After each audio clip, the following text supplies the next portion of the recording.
Hello दोस्तों, इस video में हम एंड्रॉयड में अपना पहला ऐप बनाने वाले हैं।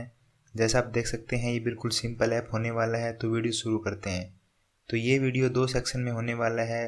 पहले सेक्शन में हम देखेंगे एंड्रॉयड क्या है, लिनक्स कर्नल क्या होता है, ऑपरेटिंग सिस्टम कैसे काम करता है, हमें एंड्रॉयड क्यों सीखना चाहिए और ऐप डेवलपमेंट कितने टाइप की होती है। फिर सेक्शन सेकंड में हम देखेंगे एंड्रॉयड स्टूडियो कैसे इंस्टॉल करना है, एंड्रॉयड एसडीके क्या होता है, एपीआई लेवल्स, एक्सएमएल डिजाइन्स और एक्टिविटी के बारे में जानेंगे और एक रियल एंड्रॉयड डिवाइस में हम अपना पहला ऐप रन करेंगे। तो शुरू करते हैं। एंड्रॉयड क्या है दोस्तों? एंड्रॉयड एक टाइप से ऑपरेटिंग सिस्टम है जो लिनक्स कर्नल पर बेस्ड है और ये ओपन सोर्स है, मतलब कोई भी डेवलपर एंड्रॉयड कोड बेस में फीचर्स ऐड कर सकता है। कर्नल बेसिकली ऑपरेटिंग सिस्टम का वह पार्ट होता है जो सॉफ्टवेयर एंड हार्डवेयर के बीच इंटरेक्शंस में हेल्प करता है। एंड्रॉयड ने लिनक्स ऑपरेटिंग सिस्टम में यूज होने वाले कर्नल का यूज किया है, इसलिए इसे Linux kernel based operating system कहते हैं। हम बात करते हैं हमें 2024 में एंड्रॉयड क्यों सीखनी चाहिए। दोस्तों, दुनिया में 8 बिलियन लोग हैं जिसमें से 3 बिलियन लोगों के पास एंड्रॉयड डिवाइसेस हैं जो कि iOS से 2 गुना है। 70% डिवाइसेस में आज भी एंड्रॉयड रन होता है। तो आप देख सकते हैं दोस्तों एंड्रॉयड में कितने ज़्यादा यूजर्स हैं। तो एंड्रॉयड डेवलपमेंट में भी आप समझ सकते हैं कितना ज़्यादा स्कोप है। तो बात करते हैं टाइप्स ऑफ ऐप डेवलपमेंट की। ऐप्स में मेजर 2 डेवलपमेंट रोड मैप है जो लोग मोस्टली यूज करते हैं। सबसे पहला है नेटिव डेवलपमेंट, जिसमें हम एंड्रॉयड ऐप्स के लिए अलग कोड लिखते हैं और iOS के लिए अलग कोड लिखते हैं। इसमें हम ये जावा, कोटलिन या स्विफ्ट जैसी लैंग्वेजेस यूज करते हैं। दूसरा है क्रॉस प्लेटफॉर्म, जिसमें ऐप के लिए एक ही कोड लिखते हैं जो एंड्रॉयड और iOS दोनों पे चल सकता है। इसमें हम रिएक्ट नेटिव, फ्लटर जैसे फ्रेमवर्क यूज करते हैं।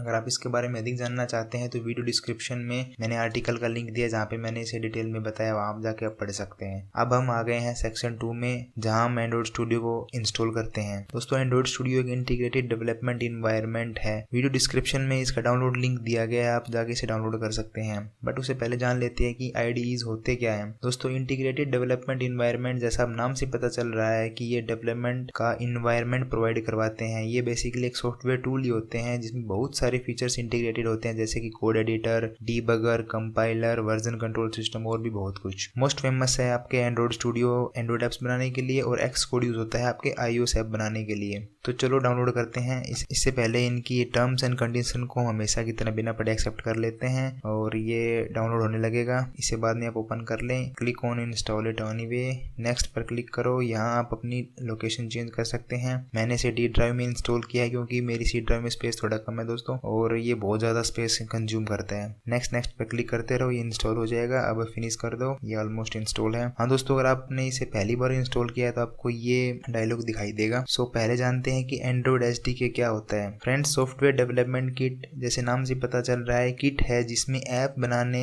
से रिलेटेड सारे टूल्स एंड रिसोर्सेज होते हैं जो गूगल द्वारा प्रोवाइडेड है। इसमें आपकी libraries, APIs, sample code and documents आते हैं। एसडीके एंड आईडीईज मिलके दोनों आपको ऐप बनाने में हेल्प करते हैं। दोस्तों, चलो इसे डाउनलोड करते हैं। बट इससे पहले आप ये इंश्योर करें कि इसकी डाउनलोड लोकेशन भी एंड्रॉयड स्टूडियो के साथ ही हो, नहीं तो बाद में एरर देने लगता है। तो लोकेशन सेलेक्ट कर लेते हैं, लाइसेंस एक्सेप्ट कर लेते हैं, फिनिश पे क्लिक करते हैं और ये ऑटो स्टार्ट होने लगेगा। ये एंड्रॉयड स्टूडियो का लेटेस्ट वर्जन है। तो ये फर्स्ट स्क्रीन, यहाँ से आप नए प्रोजेक्ट बना सकते हैं या पुराने प्रोजेक्ट ओपन कर सकते हैं। इनमें से आप एक्टिविटी सिलेक्ट करें, मतलब हमें हमारी स्क्रीन पर पहले से कोई व्यूज नहीं चाहिए। दोस्तों, एक्टिविटी का मतलब ऐप की स्क्रीन से है। हम नया प्रोजेक्ट बनाने जा रहे हैं। स्क्रीन पर आप इस ऐप की कुछ महत्वपूर्ण सेटिंग करने वाले हैं, जैसे कि अपने ऐप का क्या नाम रखना चाहते हैं। आप अपने ऐप का कुछ भी नाम दे सकते हैं। मैं अपने ऐप का माई फर्स्ट ऐप नाम देता हूँ। फिर आते हैं पैकेज नेम। अब ये क्या होता है, ऐप पूरा बनने के बाद हम इसे प्रोटोटाइप के फाइल फॉर्मेट में कन्वर्ट कर देते हैं जो डिवाइस में चल सकता है। इस फाइल को एंड्रॉयड पैकेज बोलते हैं। हर एक ऐप का यूनिक पैकेज नेम होता है। एंड्रॉयड स्टूडियो ऑटो में ऐप के आगे कॉम डॉट लगा देता है जिससे कि पैकेज नेम यूनिक बन सके। हम इसे अपने हिसाब से लिख देते हैं, बट ट्राई करें कि ये यूनिक ही हो। लोकेशन को एज इट इज ही रहने दें, आप चाहे तो बदल भी सकते हैं। अब सिलेक्ट, आप कोडिंग लैंग्वेज अपने हिसाब से सिलेक्ट कर सकते हैं। मैं कोटलिन सेलेक्ट करता हूँ। फिर आता है मिनिमम एसडीके सिलेक्शन। आप जानते हैं दोस्तों, एसडीके आपका डेवलपमेंट किट होता है। तो इस किट में जो लाइब्रेरीज, टूल्स यूज होते हैं उन्हें टाइम के साथ गूगल ने अपडेट किया है। तो हर एक अपडेट के साथ इन्हें एक नया वर्जन दिया गया है जिसे एपीआई लेवल्स कहते हैं। जिस टाइम एंड्रॉयड 13 लॉन्च हुआ था तब तक इनका वर्जन 33 तक पहुंच गया है। दोस्तों, जिन डिवाइसेस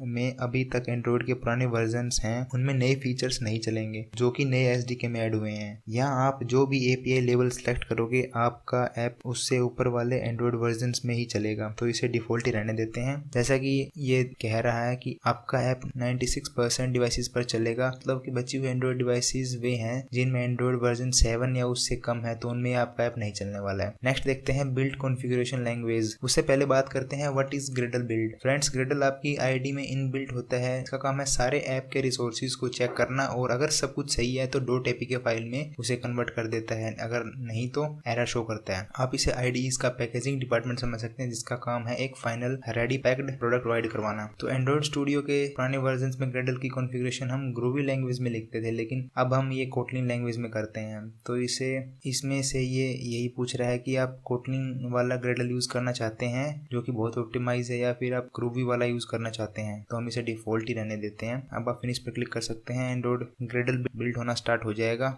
और आपके लिए रिक्वायर्ड चीजें ऐप में ऐड कर देगा। जब तक ये बिल्ड हो रहा है तब तक दोस्तों वीडियो अच्छा लगे तो लाइक करना, चैनल को सब्सक्राइब करना और कमेंट में जरूर बताना आपने आज वीडियो से क्या सीखा। तो ये बिल्ड हो चुका है। अगर आप इसको पहली बार एंड्रॉइड स्टूडियो को यूज कर रहे हैं तो आपको बहुत कॉम्प्लिकेटेड लग रहा होगा, बट चिंता ना करें, हम आपके साथ हैं। इस वीडियो में आप थोड़ा ओवरव्यू ले लें कि इसको क्या बोलते हैं, फिर मैं नेक्स्ट वीडियो में एंड्रॉइड स्टूडियो पर थोड़ा डिटेल वीडियो बनाऊंगा। अभी आप बस जो मैं बता रहा हूँ उसको फॉलो करते रहें। अब जो आप देख रहे हैं इसे बोलते हैं कोड एडिटर। यहाँ पर कोटलिन में अपने ऐप का लॉजिक लिखते हैं और ये है लेआउट एडिटर या फिर डिजाइन एडिटर जिसमें हम ऐप की स्क्रीन डिजाइन करते हैं। यहाँ आपको 3 ऑप्शन दिख रहे हैं। पहला है कोड जिसमें केवल डिजाइन कोड दिखेगा। सेकंड इज स्प्लिट जिसमें कोड और स्क्रीन प्रीव्यू दोनों दिखेंगे एंड लास्ट इज डिजाइन जिसमें केवल डिजाइन प्रीव्यू दिखेगा। तो इसे सिलेक्ट करते हैं। इसमें हमें स्क्रीन पर व्यूज को ड्रैग एंड ड्रॉप करने का ऑप्शन मिलता है। आप स्क्रीन पर जो भी देखते हैं उसे व्यूज कहते हैं। तो चलो हम इस पैलेट में से कोई एक टेक्स्ट व्यू और एक बटन व्यूज को ड्रैग एंड ड्रॉप कर लेते हैं। अगर आपको किसी भी व्यू के एट्रीब्यूट चेंज करना चाहते हैं तो पहले उसे सिलेक्ट करें, फिर यहाँ से एट्रीब्यूट मेन्यू खोलें। तो हम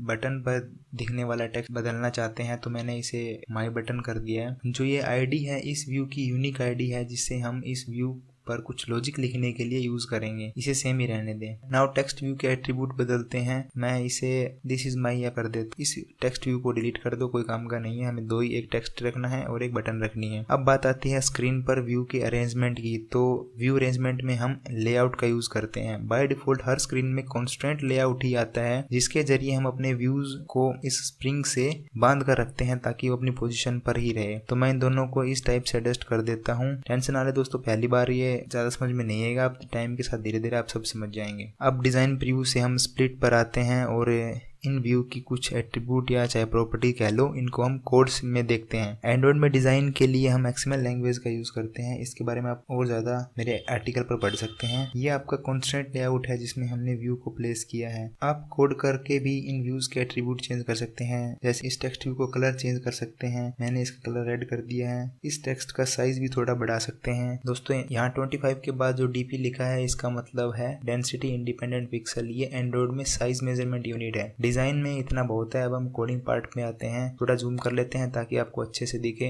जो अब आप स्क्रीन पर देख रहे हो ये कोटलिन में एक क्लास है जिसका नाम है मेन एक्टिविटी। .kt मतलब कि ये क्लास कोटलिन में लिखी है। अगर जावा में लिखी होती तो हम इसका नाम मेन एक्टिविटी .java। इसमें सबसे ऊपर आप ऐप पैकेज का नाम है, फिर नीचे इंपोर्ट स्टेटमेंट आती है जो ये बताती है कि इस क्लास में यूज हो रहे मेथड्स या फंक्शन एंड्रॉइड SDK में किस लाइब्रेरी या API से आ रहे हैं। फिर आपकी क्लास स्टार्ट होती है। इसमें सबसे पहला फंक्शन शुरू होता है जो है ऑन क्रिएट, मतलब ये फंक्शन एक्टिविटी स्टार्ट होते ही सबसे पहले रन करेगा। जो सेट कंटेंट व्यू है इसका मतलब है कि इस एक्टिविटी पर ये वाला डिजाइन सेट कर दो। ये करने के बाद हम इस डिजाइन के एलिमेंट को स्क्रीन पर हैंडल कर सकते हैं। किसी भी व्यू पर लॉजिक लिखने से पहले हमें उसका रेफरेंस इस क्लास में लेना होता है। जैसे इस कोड का मतलब है कि उस व्यू को कॉन्टेक्ट करो जिसकी आईडी टेक्स्ट व्यू है। इसी तरह हम हमारी बटन को भी ढूंढ लेते हैं। इन एरर को एक बार के लिए भूल जाओ, ये अपने आप बाद में चली जाएंगी। अब हम इनके साथ इंटरेक्शन कर सकते हैं। जैसे मैं इस कोड में बता रहा हूँ कि जब कोई बटन पर क्लिक करें तो क्या होना चाहिए। इसके लिए हम यहाँ पर कोड लिखते हैं। इस लाइन कोड से हम स्क्रीन पर एक टोस्ट दिखाना चाहते हैं जिसमें हेलो वर्ल्ड लिखा हो और साथ ही में मैं उस टेक्स्ट व्यू पर एक नया टेक्स्ट दिखाना चाहता हूँ तो ये कोड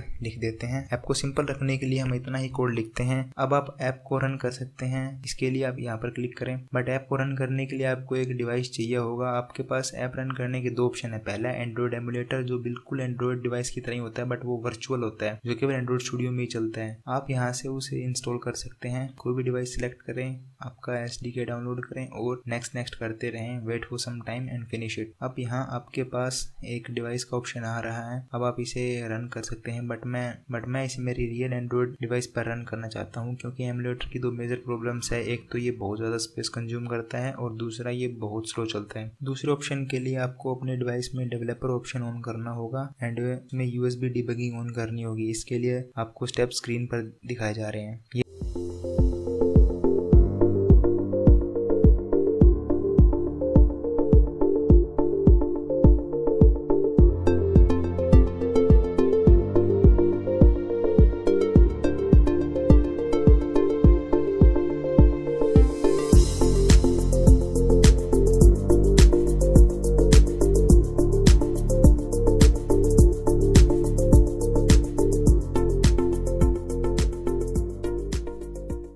ये सब होने के बाद अपनी डिवाइस को USB केबल से PC से कनेक्ट कर लो, को रन करो और कुछ ये रिजल्ट आएगा। इस वीडियो के लिए इतना ही।